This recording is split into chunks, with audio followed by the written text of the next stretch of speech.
इधर उधर की बात मत कर, सीधा ये बता कि पैसे दिए की नाही। मी आरोप करत नाहीये, मी डायरेक्ट पुरावे सादर केले ज्याच्यामध्ये स्पष्टपणे दिसतंय काल सायंकाळी सन्माननीय मुख्यमंत्री महोदय शिंदे साहेबांची महायुतीचे पदवीधरचे उमेदवार श्री दराडे यांच्या प्रचाराची जी सभा झाली त्या सभेमध्ये आधी गुलाब पाटलांचं भाषण झालं। गुलाब पाटलांनी भाषणामध्ये स्पष्टपणाने म्हटलं की दराडेंच्या विजयासाठी प्रसंगी मतांवर दरोडा टाकायची वेळ आली तर आम्ही दरोडा टाकायला तयार आहोत। मग दरोडा कसा टाकणार हे काही मला काही कळत नव्हतं, पण लगेचच तो व्हिडिओ हाताशी लागला, जो व्हिडिओ अगदी त्या आदित्य लॉनवर रेकॉर्ड झालेला व्हिडिओ आहे, जिथे सभेला आलेल्या शिक्षकांना शिक्षकेतर कर्मचाऱ्यांना पैसे वाटपाचा कार्यक्रम चालू होता। मी त्याची तपशीलवार माहिती घेतली। ती माहिती जेव्हा माझ्यासमोर आली ती अशी की ज्या शाळेतून किंवा ज्या संस्थेतून 6 किंवा 6 पेक्षा जास्त शिक्षक आलेले आहेत त्यांच्या प्रमुखाला पैसे देण्याचा कार्यक्रम काल तिथे पार पडला आणि या सगळ्यांच्या संबंधाने मी व्हिडिओ जारी केलेले आहेत, पुरावे दिलेले आहेत।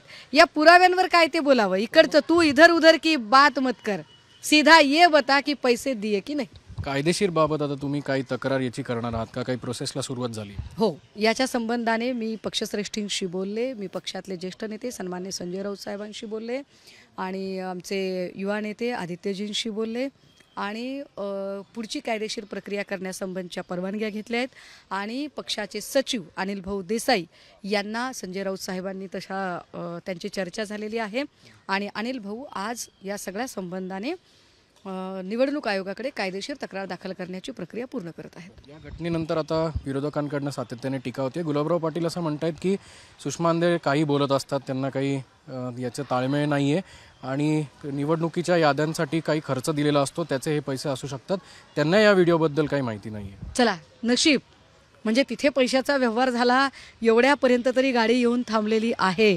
थँक्यू गुलाबराव, थँक्यू की किमान तिथपर्यंत तरी तुमची गाडी येऊन थांबलेली आहे। शंभूराजे देसाईंच्या आणि यांच्या बोलण्यात ताळमेळ नाही आहे यावरून अजून बऱ्याच गोष्टी स्पष्ट होतात, हा एक भाग। दुसरं असं की मी काहीही बोलत नाही आहे, मी पुरावे देते, मी व्हिडिओ सादर केले आहेत आणि असेच अजून काही पुरावे घेऊन पुढच्या 3 ते 4 दिवसात जे मी आधी बोललेले होते की मी ससूनच्या संदर्भात बोलणार आहे ते बोलण्यासाठी मी 4 दिवसांनी येणार आहे, काही लोक घेऊन येणार आहे। मी हवेत बोलत नाही, मी पुराव्यांसकट बोलतेय। माझ्या पुराव्यांबद्दल तुमचं काय म्हणणं आहे ते सांगा। जे त्या व्हिडिओतले 10-15 डोकी दिसत आहेत ते त्याच कॉस्ट्यूममध्ये आणि तेच चेहरे तुमच्या सभेत उपस्थित होते, त्याचे व्हिज्युअलायझेशन्स आहेत। पैसे देणारे शिंदे गटाचे पदाधिकारी आहेत, पैसे घेणारे त्या जिल्ह्यातल्या कनिष्ठ महाविद्यालयांचे शिक्षक आहेत। कनिष्ठ महाविद्यालयांच्या शिक्षकांचा आणि त्या पदाधिकाऱ्यांचा आर्थिक व्यवहारात काय संबंध आहे, तुम्ही स्पष्ट करा, तुम्ही सांगा मला। दुसऱ्या बाजूला तुम्ही जर म्हणत असाल की हा व्हिडिओ खरा आहे, कशामुळे ही वेळ आली असावी त्यांच्यावर पैसे वाटे?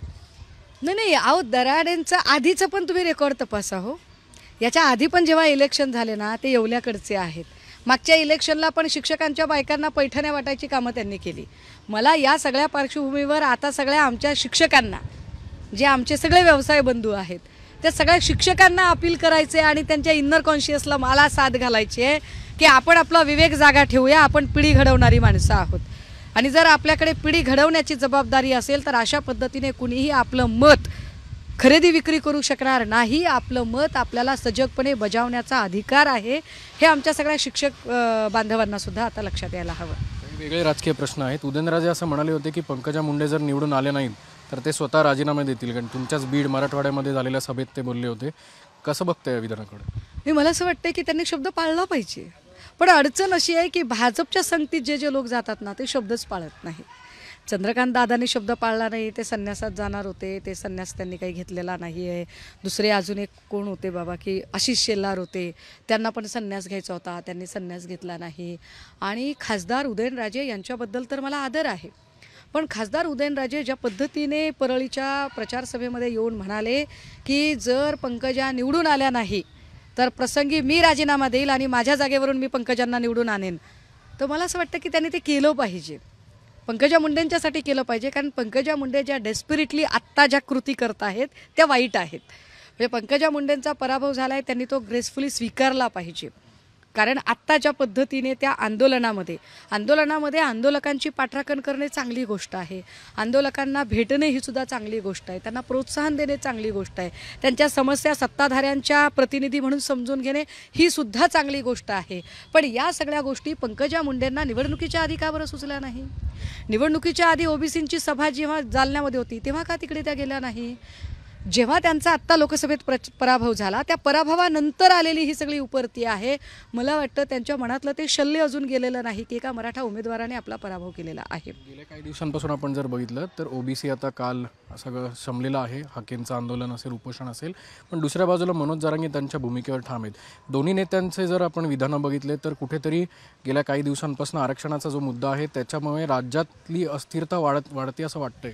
नाही, यामुळे होतं काय माहिती आहे का की या दोनही आंदोलकांना आमची विनंती असेल, बहीण म्हणून साथ असेल, की या आंदोलकांनी ना मूळ विषय डायव्हर्ट होतोय, तो डायव्हर्ट होता कामा नये, याकडे लक्ष दिलं गेलं पाहिजे.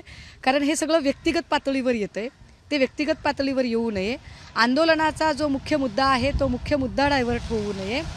सगळ्यात महत्त्वाचं, आंदोलनाच्या आड जर काही राजकीय नेते स्वतःचे स्कोअर सेटल करण्याचा प्रयत्न करत असतील तर ते स्कोअर सेटल करू दिले जाऊ नयेत.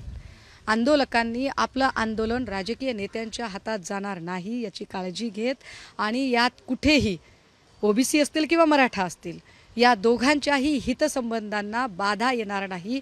त्या हितसंबंधांच्या आडून राजकीय नेते आपली राजकीय पोळी भाजणार नाहीत याची काळजी घ्यावी.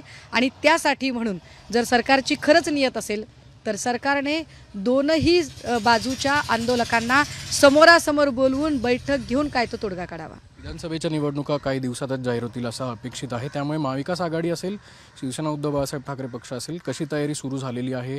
कारण दुसऱ्या बाजूला भाजप असं म्हणते की ते 160 जागांवर लढणार आहेत. त्यामुळे दुसऱ्या बाजूला तुम्ही विरोधक म्हणून पुन्हा एकदा लोकसभेला जे तुम्हाला चांगले सीट मिळाले त्या रीतीने काय तयारी सुरू झाली आहे? त्यांनी किती जागा लढाव्या हा त्यांचा प्रश्न आहे. त्यांनी 160 जागा लढाव्या की 200 लढाव्या आणि 88मध्ये 2 लोकांना बसवावा हा त्यांचा प्रश्न आहे. त्यावर आपण बोलू नये. त्यांच्यातल्या काही आपल्याला त्या म्हणजे आपल्याच माध्यमातून वेगवेगळ्या वृत्तवाहिन्यांवरून ज्या बातम्या आमच्यापर्यंत येतात त्यात आम्हाला दिसतंय की कधी दादा गटाचे प्रवक्ते सांगताहेत की आम्ही तुमचा लंगोट वाचवला आहे, तर तिकडनं शिंदे गटाचे लोक सांगतायत की तुझा लंगोट आम्ही आणला आहे. ही जी भाषा ही अभद्रतेची भाषा आहे. ती अभद्रतेची भाषा महाराष्ट्राच्या राजकारणात असू नये. पण जागा वाटपाचं गणित काय असेल काय नाही तो त्यांचं महायुतीतले घटक पक्ष ठरवतील, त्यावर मी बोलू नये. एक मात्र निश्चित आहे, महाविकास आघाडी ही कॉमन मिनिमम प्रोग्रामसाठी एकत्रित आलेली आहे. त्यामुळे किमान समान मुद्द्यांचा विचार करताना जागांचा विषय हा गौण ठरतो. इथे अजेंडा फार महत्त्वाचा आहे आणि अजेंडा हा आहे की दिल्लीसमोर महाराष्ट्र झुकू देणार नाही. त्यामुळे जागा कोण किती लढवणार, मला वाटतं काँग्रेसच्या संबंधाने सुद्धा जो जागांचा जो आकडा असतो तो आकडा दिल्लीतून ठरतो. त्यामुळे अजून दिल्लीतल्या लोकांना इथून रिपोर्टिंग जाणं, दिल्लीतल्या नेत्यांनी ते रिपोर्टिंग इकडे पाठवणे या सगळ्या गोष्टींना अवकाश आहे. त्यासाठी आत्ता काही बोलायची गरज नाही. शेवटचा प्रश्न, सासवडमध्ये काल विजय शिवतारे होते, तिथे एक कार्यक्रम झाला. त्या कार्यक्रमात एका भाषणाच्या वेळी असं ते म्हणालेत की मी लहानपणीपासूनच खूप मस्तीखोर होतो आणि बंडखोर होतो. त्यामुळे या विधानाची आता सगळ्या महाराष्ट्रात चर्चा सुरू झाली. नाही, ते मस्तीखोर आहेत ते दिसतंय. कारण ज्या पद्धतीने अजितदादांनी त्यांच्यासाठीची वेगळी भाषा केली, मला असं वाटतं की निवडणुका होऊन गेल्यावर या सगळ्या भाषांना काही अर्थ उरत नाही. म्हणजे आत्ता ज्या पद्धतीने मी आपल्या माध्यमातून ऐकलं की मी असतो तर मी दोघांना पुरून उरलो असतो वगैरे, हे जी भाषा आहे. पण तुम्ही होतात तर तुम्ही माघार का घेतली? कशाला घेतली माघार? तुमच्या नावावर ज्या कार्यकर्त्यांनी बिचाऱ्यांनी एक उमेद दाखवली होती ते सगळे तोंडघशी पडले ना. त्यामुळे आत्ता विजयबापू काय बोलतात या बोलण्याला काही फार अर्थ उरत नाही. महाराष्ट्रातील सर्व बातम्यांचे विश्वासार्ह व्यासपीठ, सकाळच्या सर्व सोशल मीडिया प्लॅटफॉर्मला लाईक, फॉलो आणि सबस्क्राईब करा. तसंच सर्व नोटिफिकेशनसाठी बेल आयकॉन प्रेस करायला विसरू नका.